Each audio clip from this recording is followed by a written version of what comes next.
Well, coming up on today's show, Tesla asks suppliers for some cash back. The Supercharger network pitted against third-party charging networks. And the UK EV drivers in the future could be paying higher bills if they charge at peak time. Well, good morning, good afternoon and good evening, wherever you are in the world. Hello and welcome to the Tuesday, the 24th of July edition of EV News Daily. It's Martyn Lee here with the news you need to know about electric cars and the move towards sustainable transport. Well, a quick note on today's programme, it's show 190. That means 10 until we get to show 200. Now, just some history. At both show 100 and 150, we revamped the format, some of the written notes, some of the way that we present the information based on your feedback and your comments and what you want to get more or less of. So let me know. You can drop me an email. It is hello@evnewsdaily.com. That's hello@evnewsdaily.com. You've got 10 shows to get your thoughts in, and we will filter those through, and I'll make the changes, and we'll kind of revamp the show a little bit from show 200, always to try and make it a little bit better, even if it's something as tiny as, I think it's show 100. One of the listeners, and I forget his name, apologies, emailed me to say, look, in my EV, the way that it was either TuneIn he uses or something, I never used to title the show with the date first. I always used to put the date at the end of the title. And he said, look, if you can just put the date at the beginning of the title when you publish it on iTunes or TuneIn or Stitch or whatever, just start with the date. When it lists it on my screen in the car, I can see which is the latest one. Something even as simple as that really helped loads of people. And he was the one that suggested it. So anything you want to get through, let me know on the email address. Hi to Tesla Brian72, who asks, do you have a Patreon or some way I can support your channel? Every day I feel like I learn something new. Well, thank you, Brian. Yeah, every day I do try and give you some information, some entertainment, some food for thought, sometimes something that might be challenging or something you agree with. And it's always only ever a serving suggestion from my opinion. No, I don't have a Patreon. Yes, the podcast will always be free. Yes, it's taking a long time now. It started off as 2 or 3 hours a day, and now it's probably 5.5, 6 hours a day. It's certainly all of my commuting time. I commute on a train, not driving, don't worry. It's certainly all of my commuting time. Time in the evenings as well, after Mrs. Lee's gone to bed, and some writing and recording. So it's taking up an increasing amount of time. So at some point, I need to have a think about that. And I would love to do more for you. I'd love to bring you more podcasts. I'd love to bring you more video. I'd love to bring you more of what you want on the show. And there might need to be a little bit of thinking about how we do that with a pretty busy day job as well. Patreon's a good idea, actually, and I've supported, my first ever Patreon supporter was just after the platform launched, and it was a guy called Chris Harris, who is now one of the presenters of Top Gear, but before, I think a lot of people knew who Chris Harris was. He was still enormously popular. He was making YouTube videos of just testing cars years and years ago, and I was like, what's this thing? I can just give him like £2 a month, and it helps him do that. So I'm a big fan of that platform. I support lots of creators already on there, so it's something, yes, Brian, I'll give some serious thought to after 200 episodes, but I don't want anybody listening right now to be thinking that they have to start chipping in. I'll always be doing the podcast for you. Let's start with the news. We'll start with some news from Reuters, and the Trump administration is expected to propose revoking California's ability to set state vehicle emissions rules and mandate EVs as early as later this week. A government official briefed Reuters on the matter, proposed regulation that recommends freezing vehicle emissions requirements at the 2020 levels through 2026. The official told Reuters on condition of anonymity because it's not been made public yet. Well, Reuters go on to say the proposal is sure to spark a massive fight with California and a dozen other states that have adopted the rules. Eliminating the mandate could hurt automakers like Tesla and GM that have been investing billions in EVs. Earlier this year in January, California Governor Jerry Brown set a new target of 5 million zero-emission vehicles in California by the year 2030, up from a prior goal of 1.5 million in 2025. Automakers have announced plans to spend tens of billions of dollars on new EV models, largely because of those tighter emissions rules in California and also here in Europe. Well, Ryan Beene at Bloomberg adds the state's 2009 waiver under the Clean Air Act has allowed California to set their emissions rules for cars and trucks that are more stringent than the federal government's, but the state has aligned its rules with those set by the EPA and NHTSA in a so-called national program of clean car rules. California, with more than 2 million new cars and light trucks sold last year, is the nation's biggest state market, on par, for instance, with Canada.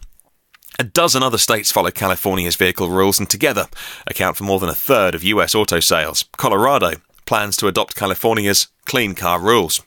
Well, here in Europe, we've got some very stringent emissions rules coming in with 2020. So even if places like California end up being forced to accept higher emissions, there are other places in the world that if car makers want to sell their cars in those markets, they might as well just make cars that adhere to those markets. But I've said before on the podcast, we all owe a huge debt of thanks to the move that California made many years ago now in tightening those emissions regulations. It's such a big market, as big as a country like Canada, that simply car makers going, we don't want to make our cars that efficient or that less polluting because they needed to sell cars in California. So in order to sell cars in California, the rest of the world got better cars thanks to you. So if you're in California, thank you so much for everything you've done for emission standards around the world, helping us breathe cleaner air. And I know what's going on politically in America, and I know it's a tough situation, and it's enormously controversial with politics at the moment. Here in Europe, we've got some very stringent rules going on. So even if some parts of the world don't get forced to sell EVs, for instance, I have no doubt other countries like China as well will drive EVs forward. The momentum is too much at the moment. It's too much. No matter how many politicians, how many oil companies want to sell more barrels of oil, how many legacy car makers want to get the next 10 years of investment from their diesel factories, there's too much momentum with EVs now. They are coming, and they're coming fast. And so I wouldn't worry too much. There'll be a fight in California, but don't worry, we'll be on the right side of history. Well, moving on to Tesla, and Tesla's asked some suppliers to refund a portion of what the electric car company has spent previously, an appeal that reflects the automaker's urgency to sustain operations during a critical production period, according to Tim Higgins for the Wall Street Journal, who claims Tesla's asking its suppliers for cash back to help it become profitable, according to a memo reviewed by the Wall Street Journal that was sent to a supplier last week. So just to be a nitpicker, I am nitpicking here, but I don't mean to do it intentionally. For the fact that last sentence said, the Wall Street Journal saw a memo sent to a supplier. Earlier in the story, it said that the automaker is asking its suppliers for cash back. So which one is it? Are they asking all of their suppliers for cash back, or are they asking one particular supplier for a certain kind of deal? Because that sounds to me like a normal business negotiation. If it's one particular supplier, even a handful of suppliers, by the way, that's a normal thing for any company to always be doing. So there's two sentences in that story that don't fully align. Tesla's asking its suppliers for cashback is one. Then the next sentence says, the Wall Street Journal has seen a memo sent to one supplier. So are they extrapolating one to many, or have they seen more than one memo? I am nitpicking, but it's one of those things that doesn't add up in my brain. Anyway, that's as far as my knowledge goes on that. I would recommend to you, because if ever I'm stuck for something, I'll always pass you on to a resource, because there's so many experts that I kind of bump into and come across that if you don't already listen to the Rob Maurer podcast, it's called Tesla Daily, and Rob does it, if not 5, 6 or 7 days a week sometimes. And Rob's Tesla Daily podcast is more about the business, the financials. He himself is an investor. He understands all of that side of it that I don't. Check out Rob's podcast. And in today's or yesterday's episode, by the time you listen to this, he has come across these contracts before, and they're quite normal, but he explains more. Well, staying with Tesla / the Supercharger network, Tesla tweeted yesterday, and I love that their official account is just starting to tweet out more stuff than I've seen them do recently. They sent this tweet: 11,352 locations across the world and growing daily, in a response to a comment about the Supercharger network. Well, the Morgan Stanley analyst Adam Jones also said yesterday in a research note there's been a flurry of OEM announcements, those legacy car makers, regarding accelerating EV introductions, but most offer little detail on charging and battery manufacturing strategy against Tesla's rapidly growing infrastructure footprint as a key differentiator. Well, Automotive News say that Porsche, Mercedes-Benz, BMW, Nissan, General Motors and others are having to plug into third-party charging networks like EVgo, ChargePoint and Electrify America. In some cases, automakers have made strategic investments in the businesses. GM pays EVgo to develop an exclusive charger network for its Maven gig car rentals.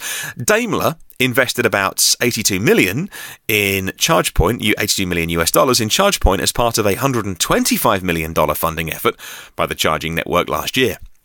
Well, over a decade, Electrify America plans to invest $2 billion in public fast charging network open to all customers for all automakers, financed through Volkswagen's settlement over Dieselgate and their diesel emissions cheating. It will install or have under construction 4,800 EV charging stations by June next year. For more details, I'll put a link to the Auto News article in the show notes. Well, San Francisco-based charging network Volta Charging has raised $35 million US dollars from investors. It combines outdoor digital advertising with charging stations to give electric vehicle owners free power.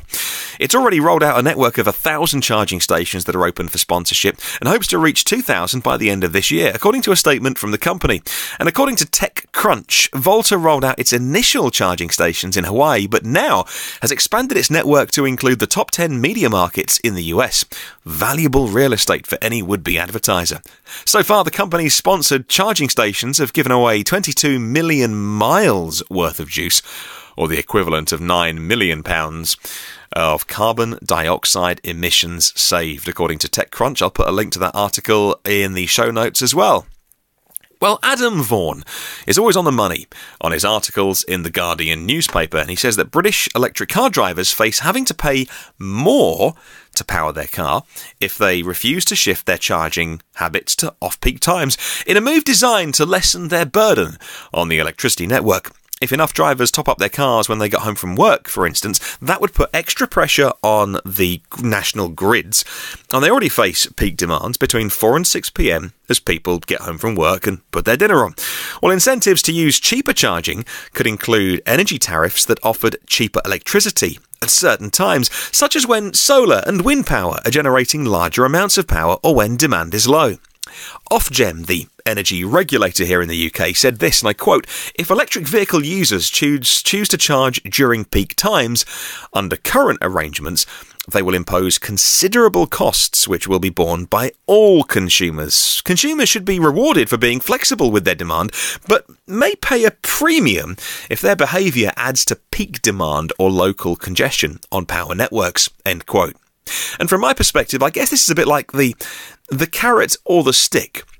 I prefer the carrot every time, because in terms of the stick, if you like, it would be maybe being penalised for being able to even charge your car at peak times. Maybe there's two different tariffs. And if you don't pay the extra, it's a bit like what's happening with the internet, for instance. If you don't pay the extra, well, then you're stuck in the slow lane. And even if you get home and you need to charge your car between 4 and 6, you simply can't do it because you haven't paid for that daytime charging tariff.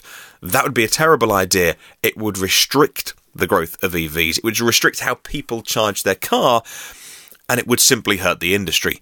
I prefer the carrot, which is the incentive, which is actually, hey, we know that you've got home from work at 6 o'clock or 7 o'clock, and if you put your car on charge now, it'll cost you this much. But we can smart charge your car at 1 o'clock in the morning, or with some AI, some funky stuff, we know it's going to be really windy at 3 a.m, or we know the sun is going to be shining a lot this weekend. If you're only going to do some commuter miles in the week and you don't need to charge your car for 2 or 3 days, But let's face it, as battery sizes get bigger, that's an increasing reality for people. But the forecast is for a lot of sun this weekend, loads of spare solar. We'll give you a discounted rate at the weekend. Or even if we can tap into the wholesale electricity prices on a real-time basis, and I think there's one tariff here in the UK with Octopus that already do that every 15 minutes, every half an hour maybe, it allows you to go, you know what, between 1 and 3 a.m, electricity might be free because we've got too many renewables at the moment, and that's when your car can charge itself. We need to be smarter about this. We certainly don't want people putting in barriers to charging your car to say you simply cannot do it when the grid is at its busiest.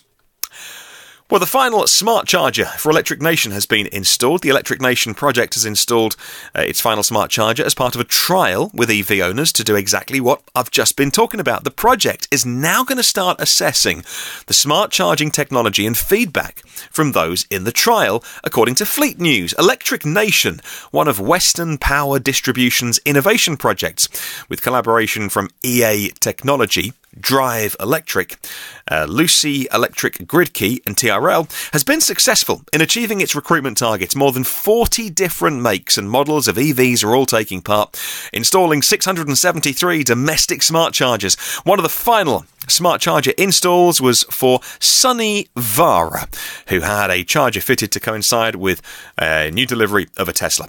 Electric Nation's initial findings show that on average vehicles are plugged in for 12 hours. They rarely charge for the full time. It's already suggesting it's likely to be sufficient flexibility in the grid to manage charging well away from the peak during those peak demand periods. Find out more in a show note I'll put in to the fleetnews.co.uk article. Well, a change in management, and the Fiat Chrysler Automobiles company announced on Saturday over the weekend that Sergio Mattioni, who rescued Fiat from bankruptcy in 2004 and then acquired Chrysler after the financial crisis in 2009, had to quit his post because of ill health. So we wish him the best. He wasn't due to step down until April next year.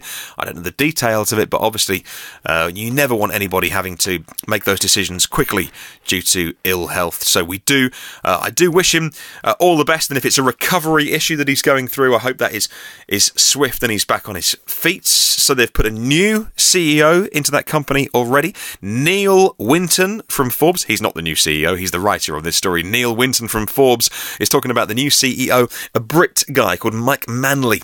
Critics said FCA's sudden embrace for electric cars simply coming too late, and Fiat's lack of SUVs, together with the lack of EVs, would cripple plans to succeed in China, the world's biggest car market. They said that if the plan failed, FCA is ripe for takeover. And yeah, that's a fair criticism. Fiat Chrysler has been slow on the uptake of EVs. Many times, Sergio saying simply he doesn't believe in electric cars just yet, whilst others were busy getting on with them. So we'll see what the new CEO does. We've already seen with the change of management at the top of Volkswagen, for instance, a change of tone in already how the company is communicating in terms of their plans as well. All of a sudden, the talk that only a few months ago, public statements being made by the head of Volkswagen saying that, hey, there's a bright future for diesel, those kind of things aren't being said at the moment. Well, Hagerty. Have you heard of Hagerty? They're a well-known insurer of classic cars and vehicles and those rarities. They know what they're talking about, and they've named their 12 cars of the decade, beginning with the Model T, the Ford Model T, and working their way through the decades, all the way through to the 2010s. And simply the best car of the 2010s, even though there's 18 months of it to go, is an electric car. Specifically, the Tesla Model S. And they say this in their article: the Tesla has gone in a more radically different direction than any other car in recent memory. More importantly, it's done so with great success, because instead of coming out with an all-electric car that people felt they should drive, although they had to drive, Tesla came out with an electric car that people wanted to drive. It will always be remembered as the one that made electric cars truly desirable. And that's why they've given it the award. Personally, they wanted to get this story out with 18 months ago of the decade. Maybe in 18 months' time, people will be saying the car of the decade maybe is its little baby brother, the Model 3, because that is potentially a bigger Oh, goodness, I was about to say game changer. I hate that phrase. Possibly a bigger game changer than even the Model S, simply due to scale and affordability and how exceptionally different it is whilst being a regular automobile. But still, Model S, fantastic result, and you can read more in the article, the show notes that I'll link to the Hagerty website, where they go through all of the reasons why they chose those greatest cars of each different decade. Well, Micah Toll has been a long-time subscription on my personal YouTube channel.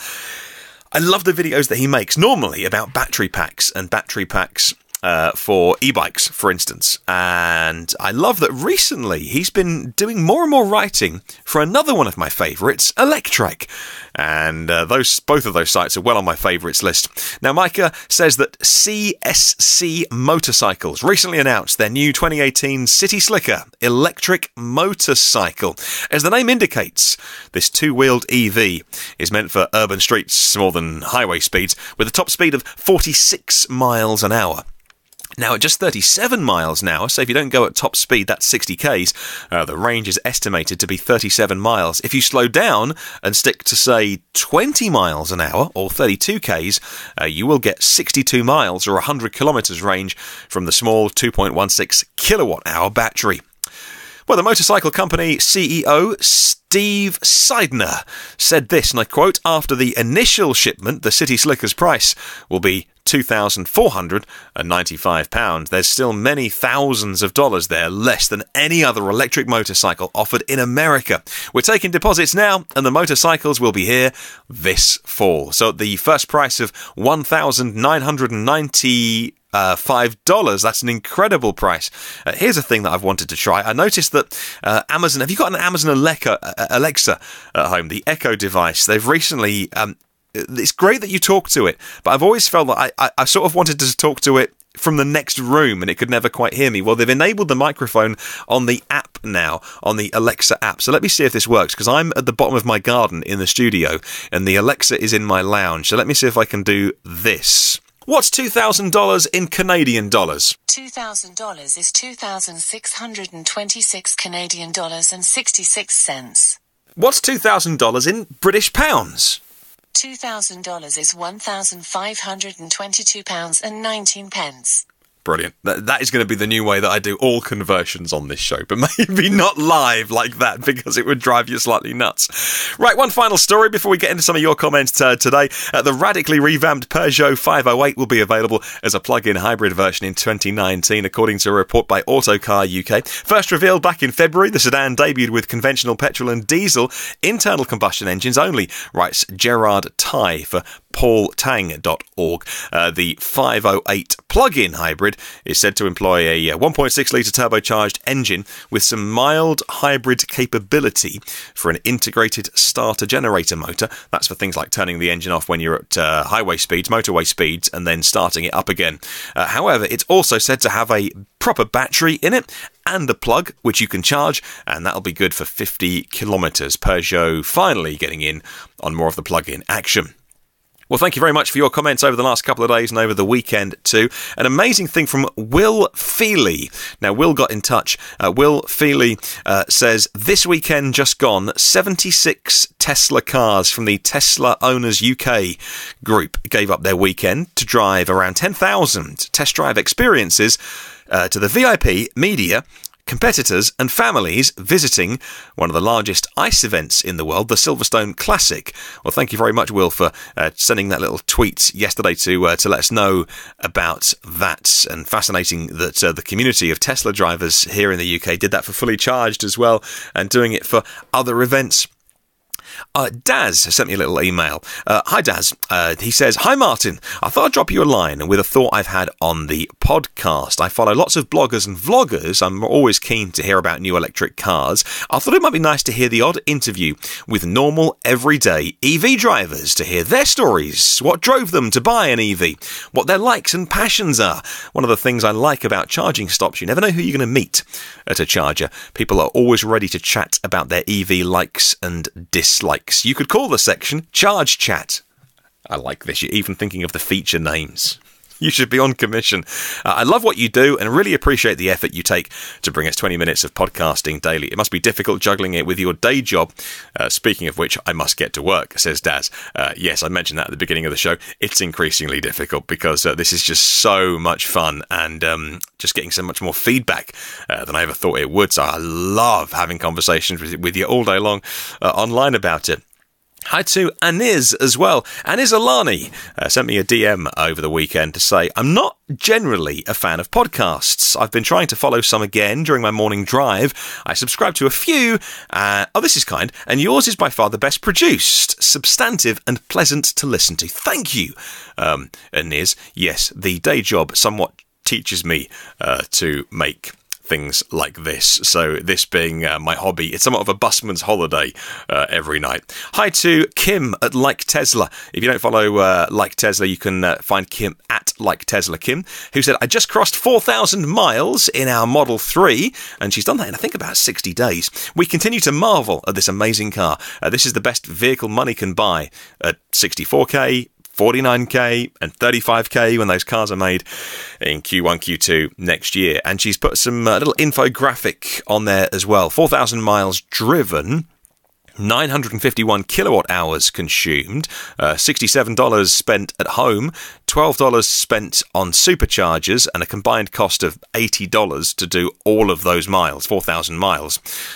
She says that it cost her a lot less, around 70, about $10 less in the Tesla Model S, but I'm guessing that's probably because you're grandfathered into free lifetime supercharging or not. I mean, that would then be free, I guess. I wonder why it would be less in your Model S. Model 3 is also a more efficient car. Anyway, thank you very much for that info on just how much money she's saving driving her Tesla Model 3. Send me your stories, your comments, your feedback in the next 10 shows. I'll hone it to how you want this podcast to be. Oh goodness, it's been long. I'm so sorry. I know you're busy and I value your time and your attention. And I know you've got a lot to do, so I never want to take it for granted. Thank you for listening. You can listen to all previous 189 episodes if you're a glutton for punishment. They're on iTunes and Google Play and Spotify and YouTube and TuneIn and Stitcher and the blog at evnewsdaily.com. Want to subscribe? The good news is it's free, and that means you get them first and automatically. Come and hang out on the socials, on Facebook, LinkedIn and Twitter by searching EV News Daily. Have a wonderful day, and I'll catch you tomorrow.